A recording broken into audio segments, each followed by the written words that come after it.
Hello, आप सबको जय मसीह की।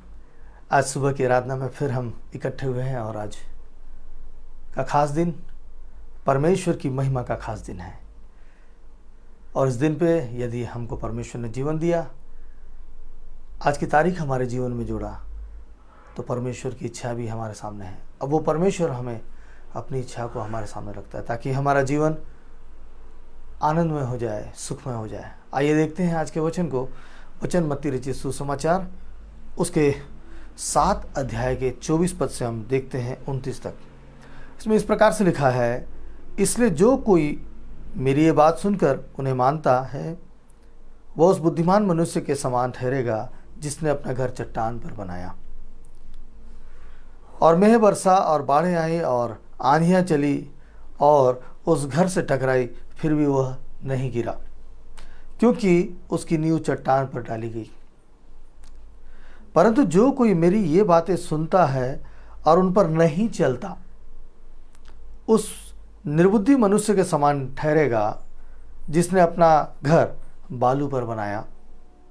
और मेह बरसा और बाढ़ें आई और आंधियां चली और उस घर से टकराई और वह गिर कर सत्यानाश हो गया। जब यीशु ने ये बातें कह चुका तो ऐसा हुआ कि भीड़ उसके उपदेश से चकित हुई, क्योंकि वह उनके शास्त्रियों के समान नहीं परंतु अधिकारी के समान उपदेश देता था। हमारा परमेश्वर जिसके बारे में हम यहाँ पढ़ रहे हैं, जो परमेश्वर, जो सच्चा परमेश्वर है, वो बड़े अधिकार के साथ, क्योंकि उस दुनिया में हमारे पास आए, हमको शिक्षा देने आए, हमको सिखाने आए। इसलिए नहीं कि हम इस जीवन में जिए और जीवन में एक दूसरे के साथ भेंट करें, बात करें और आनंद मनाएं और जीवन की सारी वस्तुओं को पालें, उसके बाद मृत्यु पर चले जाएं। लेकिन वो परमेश्वर हमारे पास आया मनुष्य बनकर। वो इसलिए आया कि हम जीवन पाएं, हम जीवन पाएं और बहुतायत का जीवन पाएं। मृत्यु के बाद जो जीवन है हमारा, उस जीवन के लिए वो परमेश्वर चाहते हैं कि हम उनके साथ चलें। हमारे यहाँ इस संसार का जो डेरा है वो चंद समय का है, छोटे से समय का है, चंद समय का है। और इस जीवन में हमें बहुत सारे काम दिए गए हैं और वो परमेश्वर जो स्वयं जमीन पर उतर कर आए, वो हमें सिखा रहे हैं। अब परमेश्वर की आज्ञा क्या है? परमेश्वर की आज्ञा है कि अपने समान अपने पड़ोसी से प्रेम रख। अपने समान अपने पड़ोसी से प्रेम रख। सारे लोगों से प्रेम रखने, सबसे पहली आज्ञा वही कहते हैं, ये प्रेम रखने के बारे में बोलते हैं। प्रेम, पवित्र प्रेम। और जब हम एक दूसरे से प्रेम करते हैं ना, तो ये पवित्र शास्त्र हमें नया जीवन देती है। तब हम मजबूत घर बना लेते हैं। वो हमारा घर किसी भी प्रकार की आंधियां आए, किसी भी प्रकार की विपत्तियां आए, तो उस घर को गिरा नहीं सकती। आइए एक दो बातों को देखते हैं हम, जबकि 2 व्यक्तियों के बारे में बात चल रहा है। एक बार समुद्र के किनारे 2 व्यक्ति का किस्सा है। एक व्यक्ति क्या करता है, कुछ मछलियों को उठा कर पानी में फेंक रहा होता है। तो दूसरा व्यक्ति आता है और बोलता है उससे कि क्या भाई, ये तुम क्या कर रहे हो? तो बोलता है कि देखिए, मैं इस मच्छी को जो पानी के बाहर आ चुकी है, इसको मैं हाई टाइड के कारण मछलियां पूरे समुद्र के किनारे फैल गई है, इनको मैं वापस पानी में डाल रहा हूं। तो वो बोलता है कि इतनी सारी मछलियां पूरे बीच में पड़ी है और तुम एक एक करके मछली को पानी में डाल रहे हो, क्या तुम ये काम को, इतने सारे मछलियों को पानी में डाल पाओगे? वो व्यक्ति बोलता है कि वो काम तो मैं नहीं कर सकता, ऐसा काम तो मैं नहीं कर सकता, लेकिन जो मेरे से हो सकता है वो तो मैं कर सकता हूं। तो ये कितनी मछली को आप डाल पाओगे? वो बोलता है कि मैं जिसको डाल पाऊंगा उससे न तो आपको फर्क पड़ता, ना मुझको फर्क पड़ता है, लेकिन उस मछली को फर्क पड़ता है जो मछली उस पानी में वापस चली जाएगी उसको जीवन मिल जाएगा। सारी मछली को तो मैं नहीं डाल सकता, लेकिन जिसको मैं डाल दूंगा उसको जीवन मिल जाएगा। ना आपके जीवन में फर्क पड़ेगा, ना मेरे जीवन में फर्क पड़ेगा, लेकिन उस मछली के जीवन में फर्क पड़ जाएगा। यही छोटी छोटी सी बातें हैं जिस बातों को हम लेकर चलते हैं, अपनी सोच और ये चट्टान का घर। इसलिए तो यहाँ पे प्रभु यीशु मसीह ने कहा, इसलिए जो कोई मेरी ये बातें सुनकर उसे मानता है, सुनकर मानता है, वह उस बुद्धिमान के समान ठहरेगा जिसने अपना घर चट्टान पर बनाया। बुद्धिमान वही होगा जो परमेश्वर से प्रेम करता है, परमेश्वर की आज्ञा का पालन करता है। और शुरुआत करने के लिए हमको प्रेम के बारे में होता है। उसके बाद तो आगे बाइबल की कई शिक्षा हैं, लेकिन सबसे पहली बात है कि हमको प्रेम करना है। उस व्यक्ति ने उस मछली से प्रेम किया और कोशिश किया कि इस कोई भी मछली जिसका मैं जीवन बचा सकता हूँ उसको मैं उस पानी में डालता हूँ। उसने ये विचार नहीं किया कि इतनी सारी मछलियाँ हैं, उसमें मैं क्या कर सकता हूँ, छोड़ो मेरे से नहीं हो पाएगा। लेकिन उसने ये विचार किया कि कुछ तो मैं कर पाऊंगा।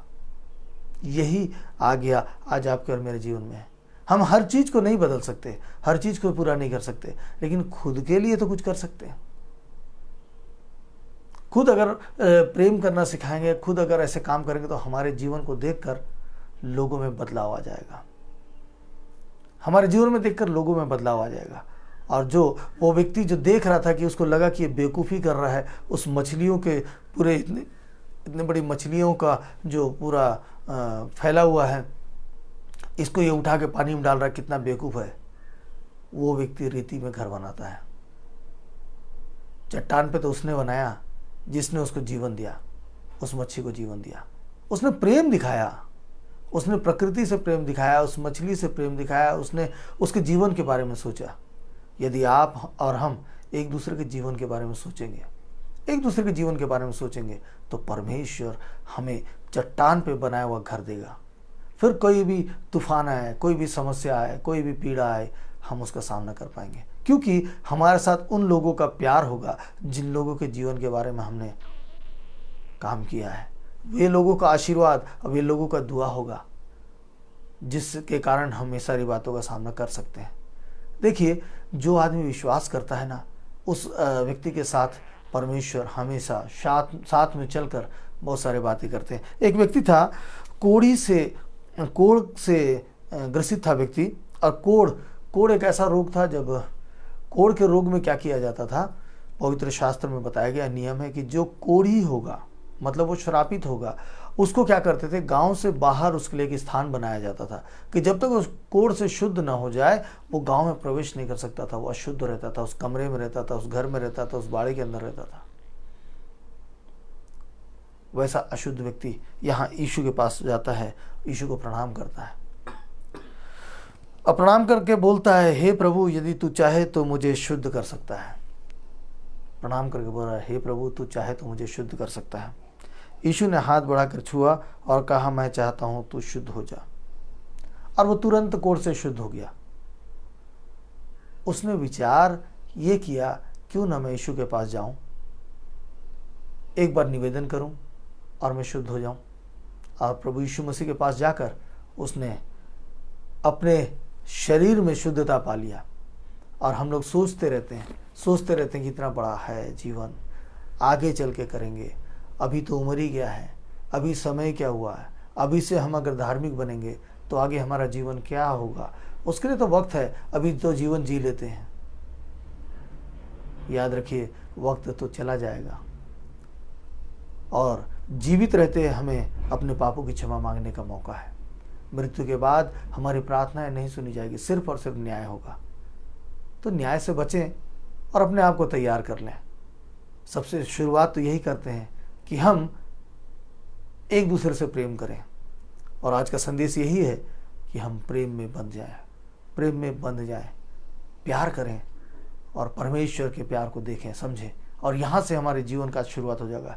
वो एक एक छोटी छोटी मछली को बचाया, जितना भी कर सकता था किया। वैसे ही हमारा जीवन लंबा चौड़ा जीवन है, बहुत सारी समस्याओं का जीवन है, लेकिन शुरुआत हम प्रेम से कर सकते हैं। एक व्यक्ति से शुरू करेंगे, अपने घर से शुरू करेंगे, अपने पड़ोस से शुरू करेंगे, अपने कार्यक्षेत्र से शुरू करेंगे और ये काम हो जाएगा। आइए प्रार्थना में चलते हैं। पवित्र सामर्थी प्यारे प्रभु यीशु मसीह उद्धारकर्ता पिता, आज आपने हमें एक ऐसा अद्भुत संदेश दिया। वो संदेश पिता परमेश्वर हमारे जीवन के लिए महत्वपूर्ण है।